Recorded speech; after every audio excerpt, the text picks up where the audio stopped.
آج کی میری اس تقریر کا جو عنوان ہے وہ ہے اصلاح معاشرہ۔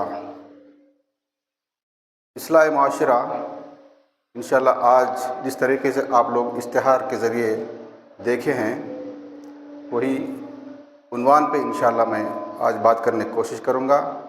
اللہ سبحانہ و تعالیٰ سے دعا ہے کہ اللہ سبحانہ و تعالیٰ مجھ کو حق بات کہنے کی توفیق دے اور کہے ہوئے باتوں پر مجھے اور سبھی سامعین اور ناظرین کو عمل کرنے کی توفیق دے۔ تقریر کو آگے بڑھانے سے پہلے میں آپ سبھی حضرات سے معذرت چاہتا ہوں۔ میری جو تعلیم ہوئی ہے وہ تیلگو زبان میں ہوئی ہے، لہٰذا آج کی اس اردو تقریر میں الفاظوں کی ادائیگی میں کچھ کوتاہیاں ہو جائے تو انشاءاللہ آپ ان کوتاہیوں کو نظر انداز کیجیے اور میرے تقریر کے مواد پر اگرچہ آپ توجہ دیں گے تو انشاءاللہ فائدہ ہوگا۔ جیسا کہ میں نے کہا میری تقریر کا جو عنوان ہے وہ ہے اصلاح معاشرہ۔ سب سے پہلے ہم اس بات کو سمجھنے کی کوشش کریں گے اصلاح کے معنی کیا ہے۔ اصلاح عربی زبان میں اور اردو زبان میں بھی یہ لفظ استعمال ہوتا ہے۔ اصلاح کے معنی ہے کسی بھی چیز کو درست کرنا، سدھارنا، بنانا یا مرمت کرنا یا پاک کرنا وغیرہ وغیرہ اس کے معنی آتے ہیں۔ اگرچہ ہم اس کے معنی سمجھنے کی کوشش کریں گے ایک جملے میں تو بگڑے ہوئے چیز کو بنانے کو اصلاح کہہ سکتے ہیں۔ معاشرہ کس کو کہتے ہیں؟ معاشرہ جہاں پر انسانوں کی آبادی بستی ہے اس گروہ کو معاشرہ کہتے ہیں۔ جہاں پر انسان بستے ہیں اس کو کہتے ہیں معاشرہ۔ معاشرے کی کئی شکلیں ہو سکتی ہے، پورا انسانی معاشرہ ہو سکتا ہے یا ہندو معاشرہ یا عیسائی معاشرہ، سکھ معاشرہ یا مسلمان معاشرہ۔ معاشرے کی کئی قسمیں ہو سکتی ہے۔ آج میں پورے انسانی معاشرے کے بارے میں نہ بات کرتے ہوئے صرف مسلمان معاشرے کے بارے میں ہی بات کرنے کی کوشش کروں گا انشاءاللہ، اور میری یہ جو بات رہیں گی انشاءاللہ صرف مسلمانوں کو نہیں بلکہ غیر مسلمانوں کو کام آنے کے بھی اس میں بہت سے باتیں ہوں گی انشاءاللہ۔ معاشرے میں اگرچہ بگاڑ نہیں ہے تو اس معاشرے کو سدھارنے کی ضرورت بھی نہیں ہے۔ اصلاح کی اسی وقت ضرورت پڑتی ہے جس وقت اس معاشرے کے اندر کچھ بگاڑ آ کے ہے تو۔ اگرچہ معاشرے میں بگاڑ نہیں ہے تو اس کو سدھارنے کی کیا ضرورت ہے؟ وہ ایک اچھا اور پاک صاف ستھرا معاشرہ کہلاتا ہے۔ ہمارے معاشرے کو اگر ہم دیکھیں گے، مسلمان معاشرے کو اگر ہم دیکھیں گے، کیا مسلمان معاشرے کے اندر بگاڑ ہے یا نہیں ہے؟ مسلمان معاشرے میں برائیاں آ کے ہے یا نہیں ہے؟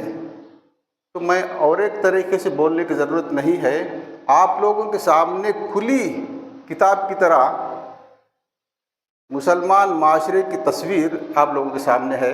آج مسلمان معاشرہ کن کن برائیوں میں ملوث ہے؟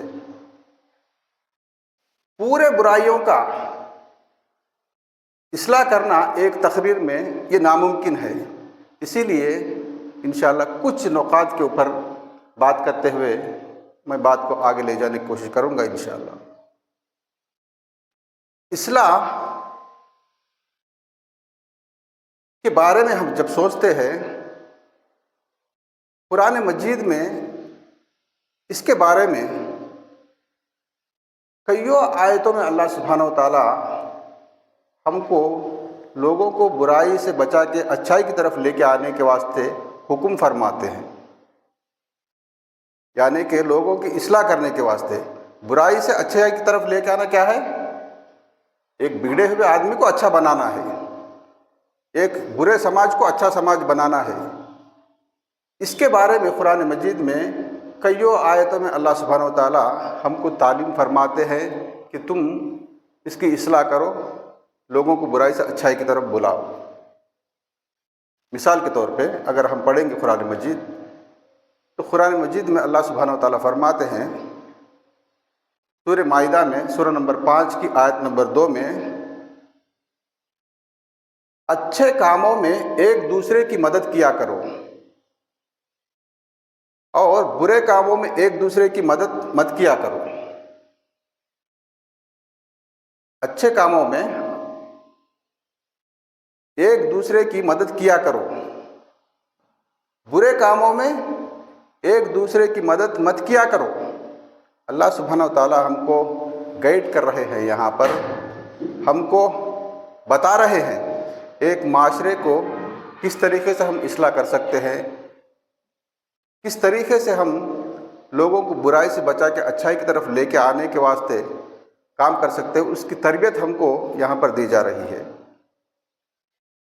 اللہ تعالیٰ پھر فرماتے ہیں قرآن مجید میں سورہ آل عمران سورہ نمبر 3 آیت نمبر 104 میں، تم میں سے کچھ لوگ ہونا چاہیے، تم میں ایک ایسی جماعت ہونا چاہیے جو لوگوں کو برائی سے بچائے اور اچھائی کی طرف دعوت دے۔ لوگوں کو برائی سے بچانا، اچھائی کی طرف دعوت دینا، یہاں پر اللہ سبحانہ و تعالیٰ ہم کو یہ حکم فرما رہے ہیں تم میں سے کچھ لوگ ہونا چاہیے، تم میں سے ایک ایسی جماعت ہونا چاہیے جو لوگوں کو برائی سے بچا کر اچھائی کی طرف لے کے آنے والی ہو۔ اور اسی آیت میں اللہ سبحانہ و تعالیٰ آگے فرماتے ہیں یہی لوگ ہیں جو فلاح پائیں گے، یعنی کہ آخرت میں یہی لوگ ہیں جو کامیاب ہوں گے۔ کیا کام کرنے سے؟ لوگوں کو برائی سے بچانا، اچھائی کی طرف لے کے آنا۔ اللہ تعالیٰ پھر فرماتے ہیں قرآن مجید کے اندر سورہ آل عمران میں سورہ نمبر 3 آیت نمبر 110 میں، کنتم خیر امۃ اخرجت للناس تآمرون بالمعروف وتنہون عن المنکر۔ اللہ سبحانہ و تعالیٰ اس آیت میں ہم کو ایک اعزاز سے نواز رہے ہیں، ایک عہدہ دے رہے ہیں ہم کو۔ اللہ سبحانہ و تعالیٰ فرماتے ہیں تم سارے انسانوں کے درمیان سب سے بہترین امت ہے۔ مسلمانوں کو مخاطب کر کے، یعنی کہ مسلمانوں کے بارے میں اللہ تعالیٰ بول رہے ہیں تم سارے انسانوں کے اندر، سارے انسانوں کے درمیان میں سب سے بہترین امت ہے۔ کیوں اللہ سبحانہ و تعالیٰ ہم کو اس عہدے سے نواز رہے ہیں؟ کیوں ہمارے کو اللہ سبحانہ و تعالیٰ اس میں تعریف سے نواز رہے ہیں؟ اس لیے اللہ سبحانہ و تعالیٰ اسی آیت میں آگے فرماتے ہیں تامرون بالمعروف وتنہون عن المنکر، تم لوگوں کو برائی سے بچانے کا کام کرتے ہو، اچھائی کی دعوت دیتے ہو۔ لوگوں کو برائی سے بچانا، اچھائی کی طرف لوگوں کو لے کے آنا، یہ تمہارا کام ہے۔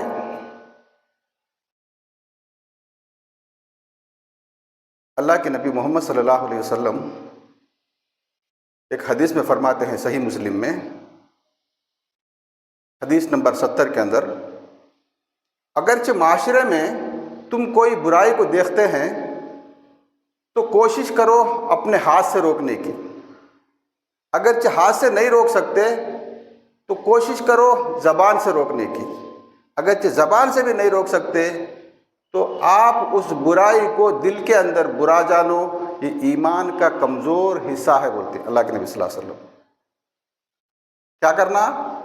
اگرچہ ہم معاشرے کے اندر برائی کو دیکھتے ہیں تو اس برائی کو کوشش کرنا ہاتھ سے روکنے کی، ہمارے پاس اگرچہ طاقت ہے تو ہم اس برائی کو روکنے کی پوری کوشش کرنا ہاتھ سے، یعنی کہ ہماری طاقت سے۔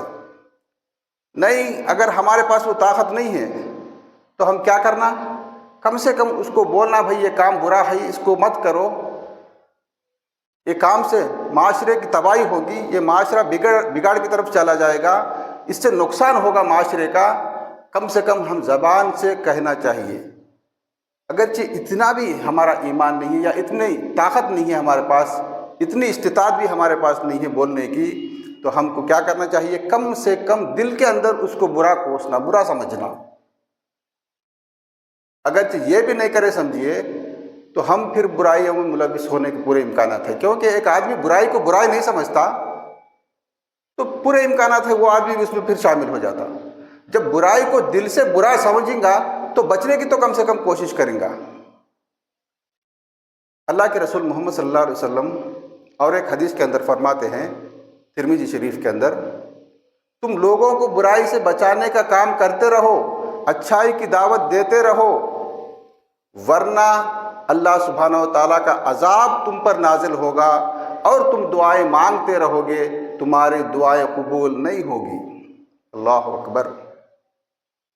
آج مسلمان راتوں کو اٹھ کے دعائیں مانگ رہے ہیں، مکہ کو جا کے مانگ رہے ہیں، مدینہ کو جا کے مانگ رہے ہیں، حج اور عمرے کر کر کے دعائیں مانگ رہے ہیں، مگر ہمارے اوپر جو مصیبتیں ٹوٹ پڑ رہے ہیں اس میں روز روز اضافہ ہو رہا، مگر کم ہونے کے امکانات نہیں ہیں، کہیں بھی نظر نہیں آ رہا۔ اللہ رحم کرے ہم پر۔ ہم کیا کام چھوڑ دیں؟ برائی سے بچانے کا، اچھائی کی طرف لے کے آنے کا جو کام ہے اس کو ہم چھوڑ دیے ہیں، اسی لیے اللہ سبحانہ و تعالیٰ کا عذاب ہمارے اوپر ہو رہا ہے، اور اللہ سبحانہ و تعالیٰ ہمارے اوپر جب غضب فرماتے ہیں تو اللہ کے رسول صلی اللہ علیہ وسلم کہتے ہیں تم دعائیں کرتے رہو گے، تمہاری دعائیں قبول نہیں ہوگی۔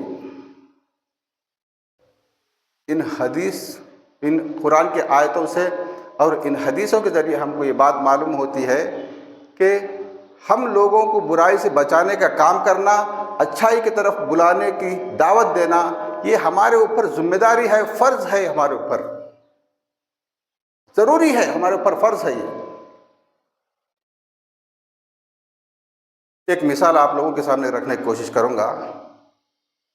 جب ہم کھیتوں کے اندر فصل ڈالتے ہیں، کچھ بھی پیرتے ہیں نا، کوئی بھی فصل ہم جب پیرتے ہیں تو جب فصل پیرتے ہیں تو فصل کے ساتھ گھاس بھی نکلتا ہے۔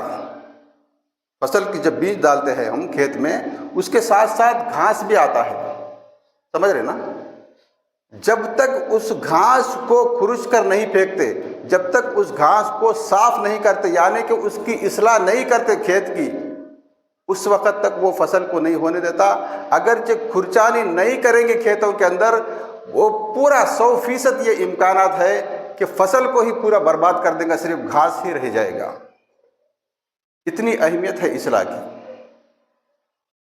اگرچہ ایک آدمی اچھی دوا ڈالا، اچھی بیج لا کے ڈالا، اچھا ناگر کشی کرا زمین کی، سارے طریقے سے اس کی رکھوالی بھی کر رہا، پانی بھی چھوڑ رہا، سب کر رہا، مگر اس کے اندر جو گھاس نکلا ہے، فصل کے ساتھ ساتھ گھاس کا ملکہ بھی آتا ہے، جو ہم بیج ڈالتے ہیں اس ملکے کے ساتھ گھاس بھی جب نکلتا ہے، اس کو اگرچہ ہم کھکر کر نہیں پھینکتے، اس کو کھرچ کر نہیں نکال دیتے، وہ پورا امکانات ہے فصل کو ہی برباد کر دے گا، فصل کو نہیں ہونے دے گا، صرف گھاس بچ جائے گا آخر میں۔ ہمارے معاشرے کو اگر ہم دیکھیں گے، ہمارے پاس ایک پیور سچا دین ہے۔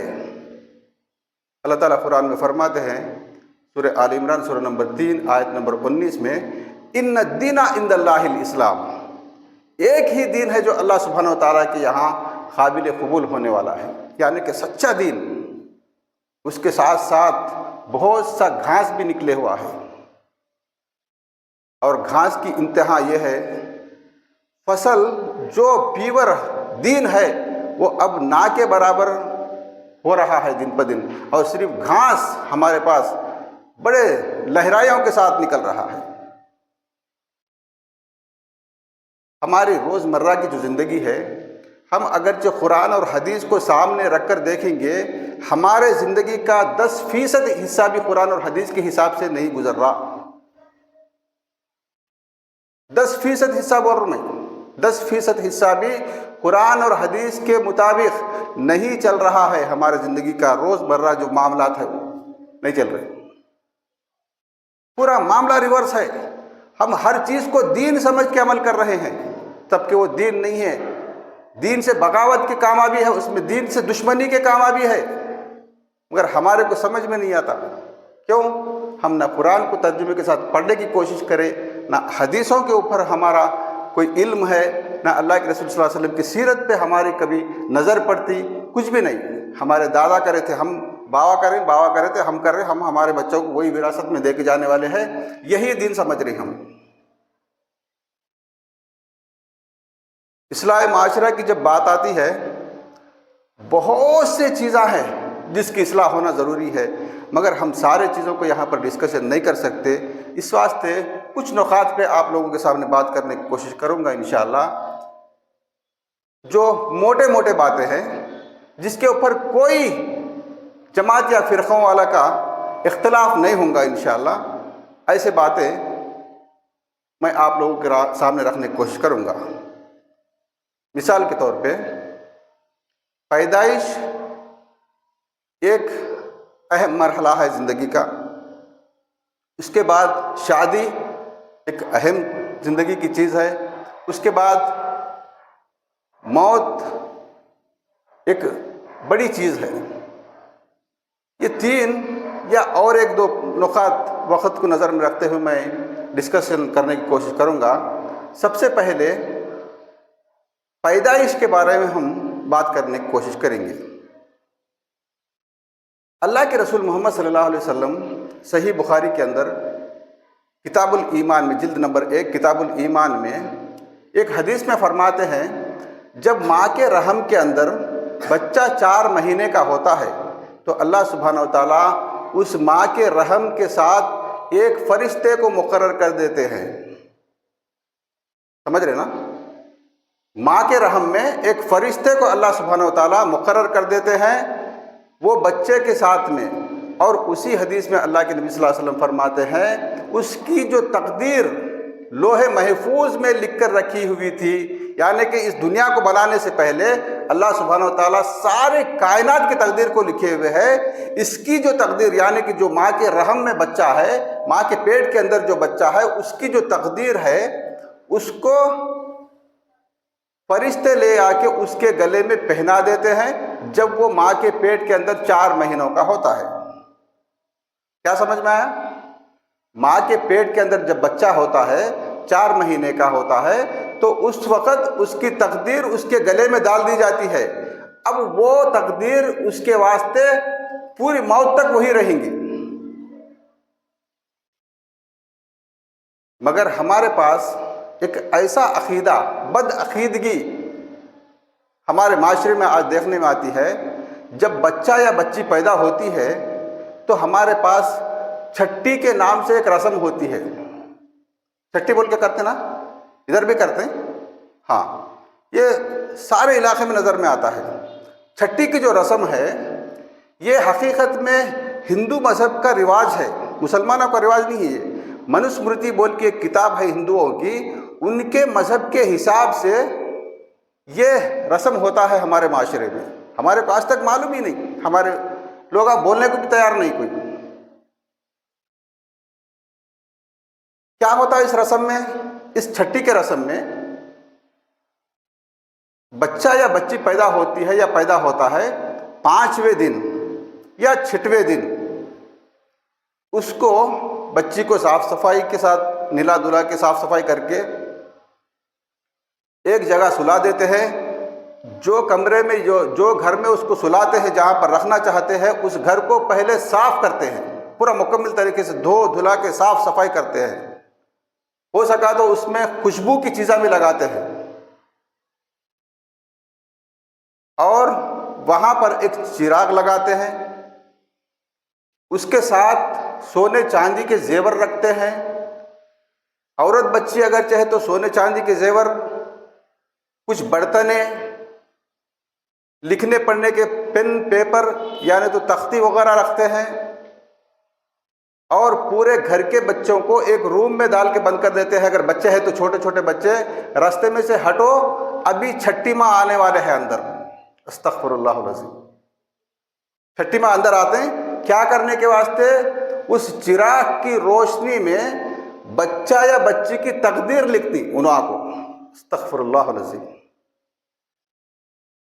اور وہ چھٹی ماہ جب آ کے تقدیر لکھنے والے ہیں تو جو ڈیلیوری ہوئی ہے خواتین ہے، جو خاتون جو بچے کی ماں ہے، اس کو اس چراغ کے سامنے سجدہ کراتے، نعوذ باللہ من ذالک، تاکہ وہ آنے والی جو چھٹی ماں ہے وہ اچھے طریقے سے اس بچہ یا بچی کی تقدیر لکھے، چراغ کے سامنے سجدہ کراتے ہیں۔ استغفر اللہ العظیم۔ کیا یہ بد عقیدگی نہیں ہے؟ اسلام کے اس حدیث کو آپ اس سے کمپیئر کر کے دیکھیے، بالکل اپوزٹ ہے۔ اللہ کے نبی صلی اللہ علیہ وسلم تو بول رہے ہیں اس کو پیدا ہونے سے پہلے 4 مہینے، یعنی کہ بچہ جب ماں کے رحم میں 4 مہینے کا ہوتا ہے، اس کی تقدیر اس کے گلے میں پہنا دیا جاتا ہے، اس کے ساتھ ایک فرشتے کو مقرر کیا جاتا ہے۔ اسلام کا یہ تصور ہے، مگر یہاں پر بچہ پیدا ہونے کے بعد میں 5 یا 6ویں دن ایک رسم، ایک رواج کرتے ہوئے، اور یہ سمجھتی یہ دین کا حصہ ہے۔ استغفر اللہ العظیم۔ جس میں بالکل کھلم کھلا شرک ہوتا ہے۔ چراغ کے سامنے سجدہ کرنا شرک ہے، حرام ہے اسلام کے اندر۔ سجدہ صرف اللہ کے علاوہ کسی اور کے سامنے جائز نہیں ہے اسلام کے اندر، نہ عبادت کا نہ تعظیمی، کسی قسم کا سجدہ جائز نہیں ہے۔ مگر آگ کے سامنے اپنے سر کو جھکاتی ہے وہ خاتون جو بچے کی ماں ہوتی ہے، سجدہ کر کے دل میں یہ تصور اور یہ نیت، یہ سوچ رکھتی ہے، اے چھٹی ماں میرے بچے کی یا بچی کی تقدیر کو اچھا لکھو۔ استغفر اللہ العظیم۔ یہ ہے معاشرے کے اندر بگاڑ۔ دوسرے نقطے پہ ہم چلنے کی کوشش کریں گے۔ شادی ہوتی ہے، شادی ضروری بھی ہے، شادی کے بغیر دنیا نہیں چلتی، جس کو نکاح کہتے ہیں ہم۔ شادی تو خیر جنرل ایک لفظ ہے، اسلام میں جس کو نکاح کہا گیا ہے وہ ضروری ہے۔ دنیا کو اگر آگے بڑھانا ہے، انسانی نسل کو اگرچہ قائم رکھنا ہے تو شادی ضروری ہے، نکاح ضروری ہے۔ نکاح کے اندر تقریباً 90% سے زیادہ معاملات جو ہوتے ہیں وہ پورے غیر اسلامی رسومات ہیں۔ اسلامی رسومات بڑی مشکل سے 10% بھی ملنا مشکل ہے۔ سب سے پہلے ہم یہ سمجھنے کی کوشش کریں گے، شادی کے واسطے سب سے پہلی جو چیز ہے وہ کیا ہے؟ کیا ہو سکتا؟ اگر لڑکا شادی کے واسطے ہے تو کیا ہونا اس کے واسطے؟ لڑکی ہونا نا؟ کیا اکیلا شادی کر رہا تھا؟ نہیں۔ اگر لڑکی ہے تو اس کے واسطے کیا ہونا؟ لڑکا ہونا۔ لڑکا اگرچہ لڑکی کو دیکھنے کے واسطے اسلام میں کوئی ایسی شرط نہیں رکھی گئی کہ وہ فلاں قوم والے ہیں، یہ فلاں ذات والے ہیں، ایسا کچھ بھی نہیں ہے۔ اللہ کے رسول صلی اللہ علیہ وسلم صاف کر دیے ہیں یہ سارے رسومات کو، اور ایسی صاف شفقت تعلیم دیے ہے ہمارے کو، کوئی گورا کالے سے افضل نہیں، کوئی عرب کوئی کالا گورے سے افضل نہیں، کوئی عرب غیر عرب سے بڑا نہیں، یا غیر عرب عرب سے بڑا نہیں۔ تم سب آدم کی اولاد ہے اور آدم کو مٹی سے بنایا گیا ہے۔ یہ ایک حدیث ہے اللہ کے رسول صلی اللہ علیہ وسلم کی۔ ساری قوم کو،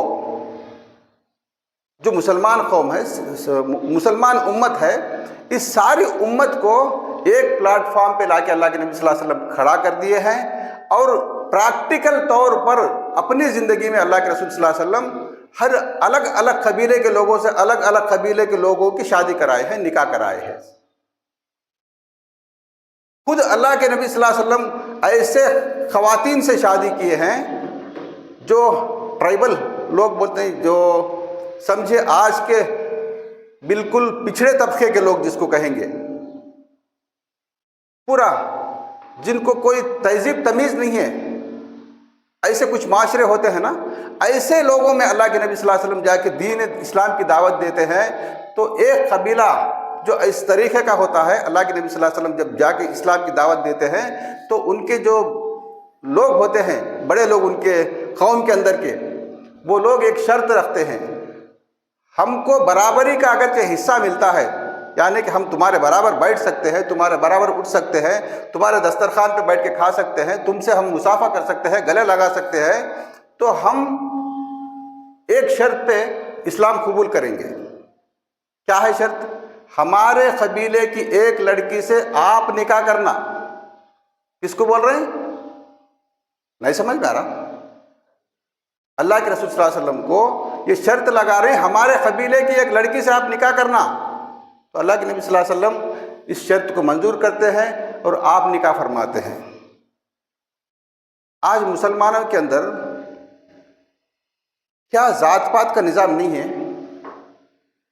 اور افسوس کی بات یہ ہے میرے کو، میں انٹرنیٹ پہ تک چیک کر کے ہوں، ایک ویڈیو بھی آپ کو اس کے اوپر بیان کرے ہوا کسی مولوی کا نہیں ملتا، کسی خطیب کا ایک ویڈیو بھی نہیں ملتا آپ کو۔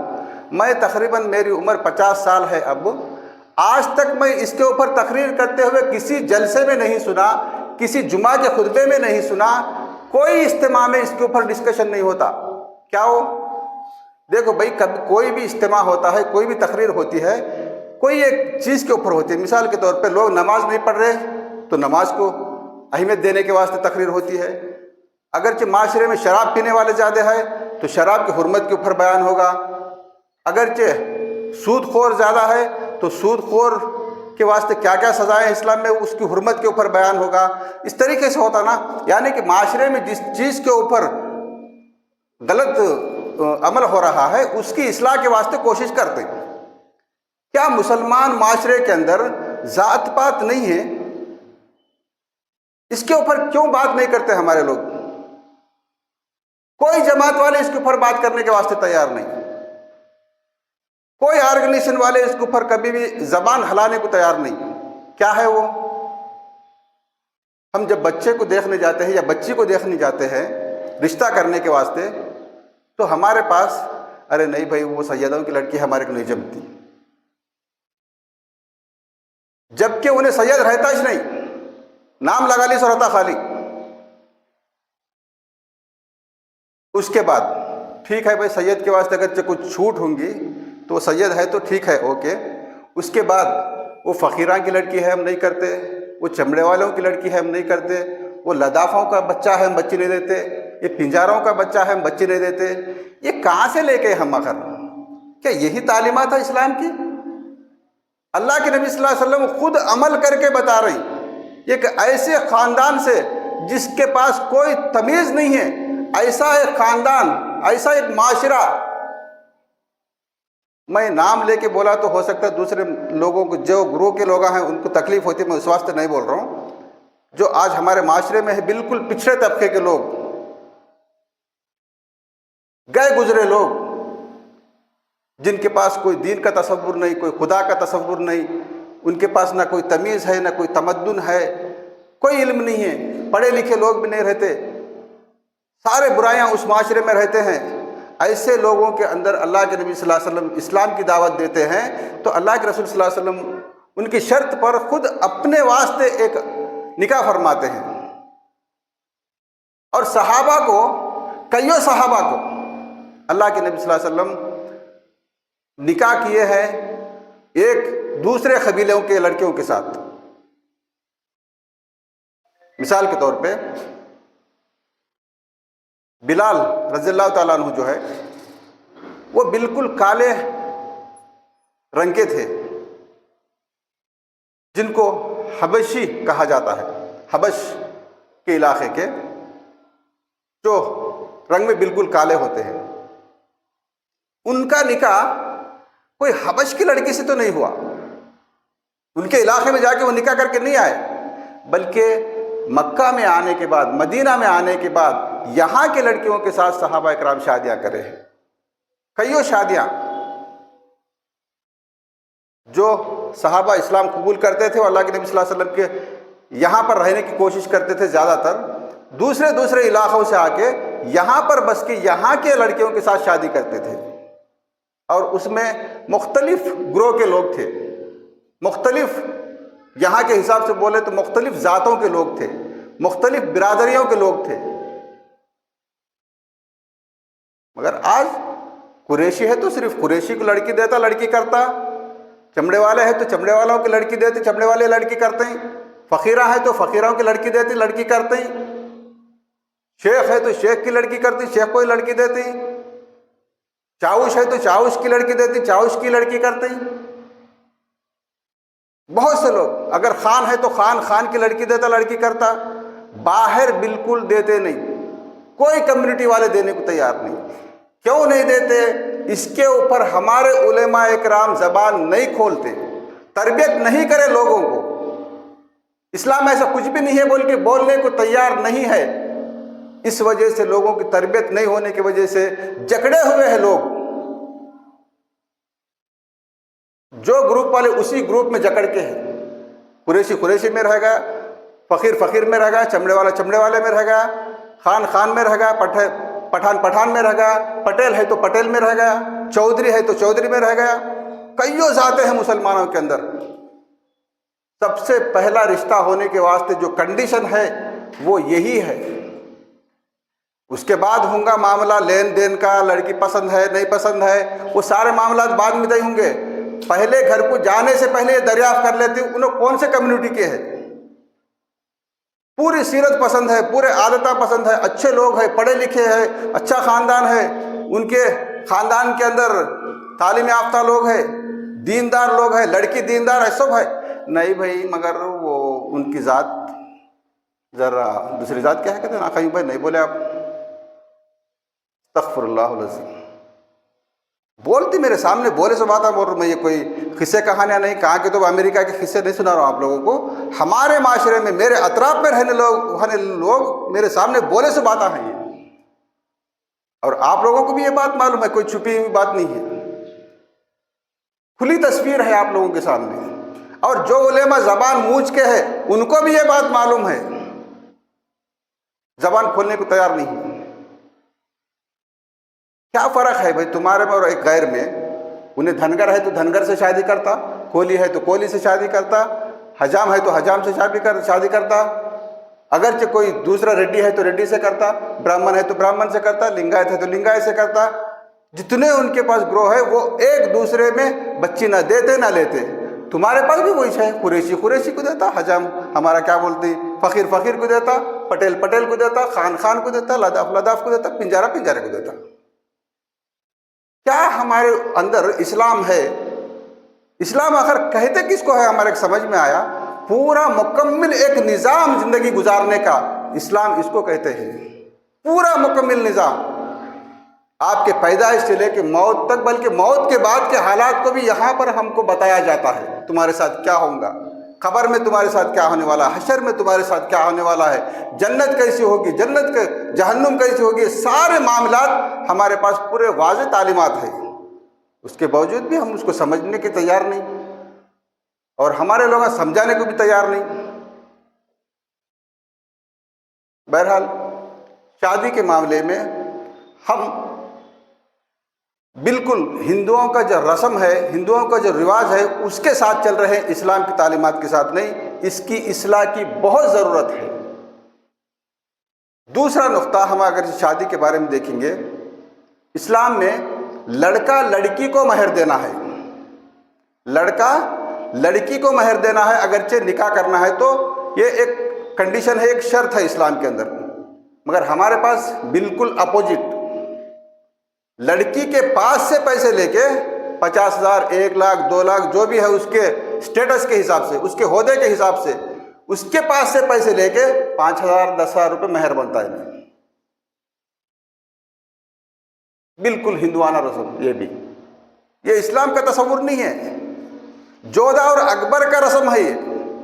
جودھا بائی جس سے شادی کرا تھا اکبر جو بادشاہ تھا، اس کا رسم ہے یہ، اسلامی تصور نہیں ہے، اسلامی رسم نہیں ہے یہ۔ جب شادی ہوتی ہے، ابھی کچھ لوگ بولنے کو کچھ چیزوں کو چھوڑ رہے ہیں۔ مثال کے طور پہ باجا بجاتے تھے، ڈھپڑے بجاتے تھے گھروں کے سامنے، تھوڑا الحمدللہ اصلاح ہو رہی ہے۔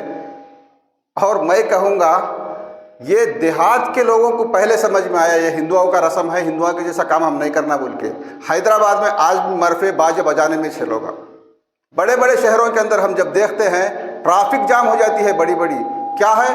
میاں بھائی کی شادی ہو رہی ہے، میاں بھائی کی بارات آ رہی ہے، تھو ہے تمہارے ایسے میاں بھائی کے اوپر۔ اللہ کے رسول صلی اللہ علیہ وسلم کی تعلیمات کے خلاف اللہ کے نبی صلی اللہ علیہ وسلم حدیث میں فرماتے ہیں، میں موسیقی کو بند کرنے کے واسطے آیا ہوں، میوزک کو، موسیقی میوزک ہے نا، میوزک کو میں بند کرنے کے واسطے آیا ہوں۔ یہاں پہ دے مرفے بجا رہے ہیں، دے باجے بجا رہے ہیں، دے ڈھپڑے بجا رہے ہیں حیدرآباد میں، اسلام کے خلاف۔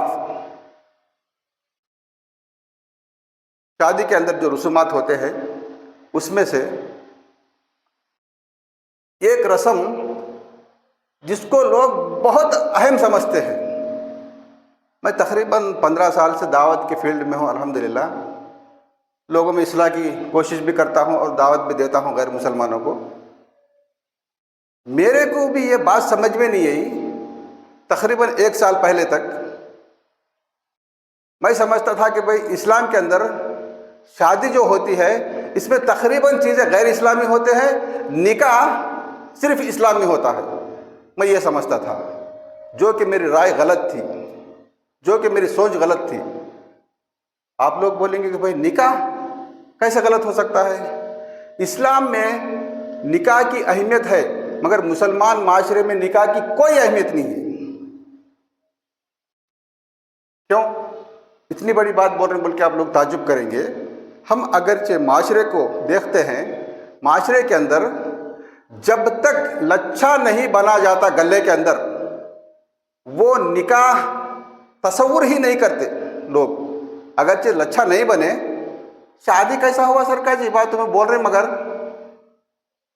شادی ہوئی تو لچھا بننا پڑتا نا، لچھا ہی نہیں بنے شادی کیسا ہوتی؟ کا مطلب نکاح پڑھانے کے بعد بھی نکاح نہیں ہوا بولنے کا مطلب ہے۔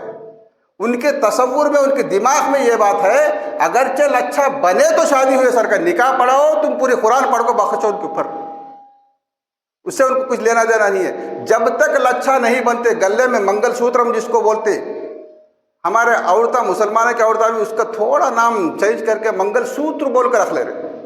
منگل سوتر بولو یا منگل سوترم بولو، وہ ہندوؤں کا ہے اماں، تمہارے کچھ سے کوئی لینا دینا نہیں ہے۔ یہ ایک کافرانہ رسم ہے، ہندوانہ رسم ہے، اس سے تمہارا کوئی لینا دینا نہیں ہے، کوئی تعلق نہیں ہے دور دور تک۔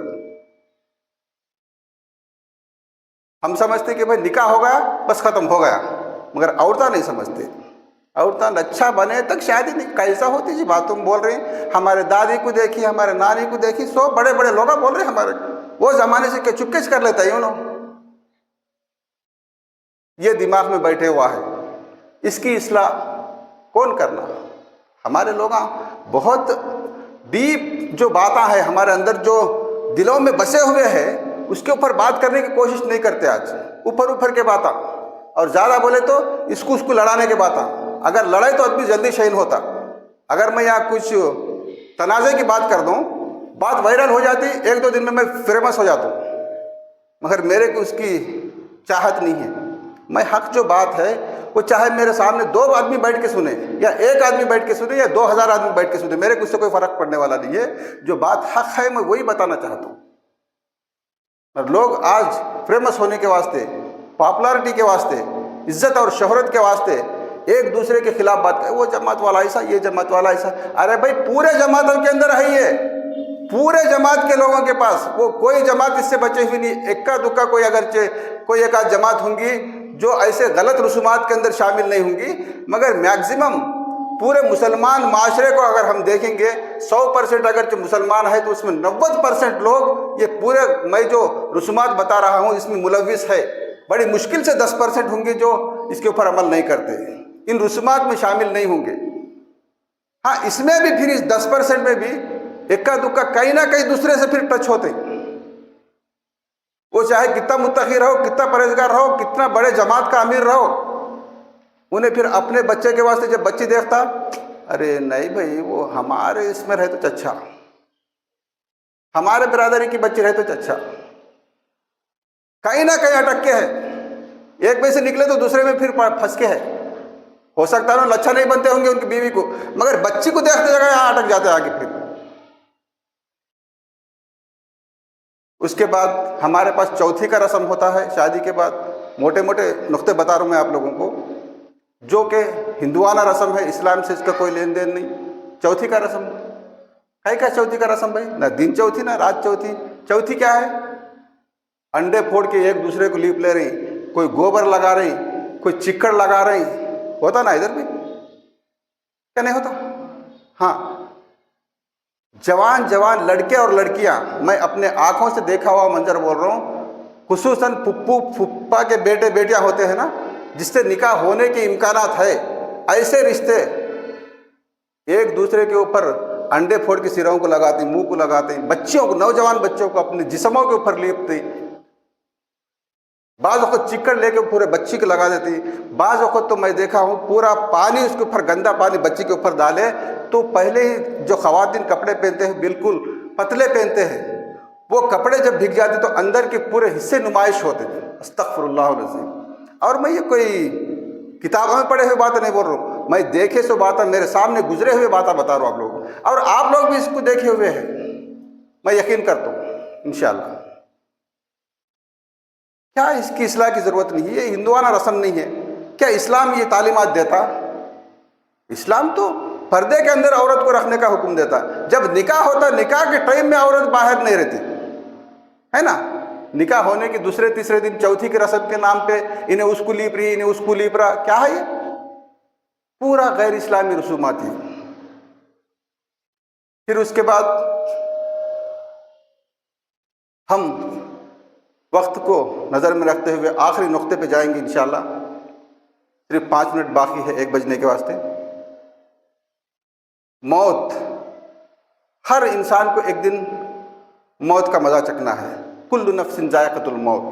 اللہ تعالیٰ فرماتے ہیں قرآن مجید میں، سورہ آل عمران سورہ نمبر 3 آیت نمبر 185 میں، ہر نفس کو موت کا مزہ چکھنا ہے. کوئی اس سے بچنے والے نہیں ہے، وہ مسلمان ہو یا غیر مسلمان رہو، پڑھے لکھے رہو یا ان پڑھ رہو، عالم رہو یا ظالم رہو، کوئی بھی رہو، موت اس کو چھوڑنے والی نہیں ہے.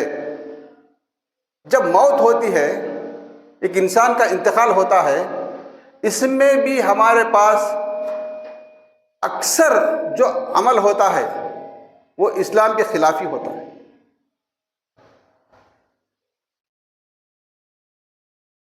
مثال کے طور پہ جب میت ہوتی ہے،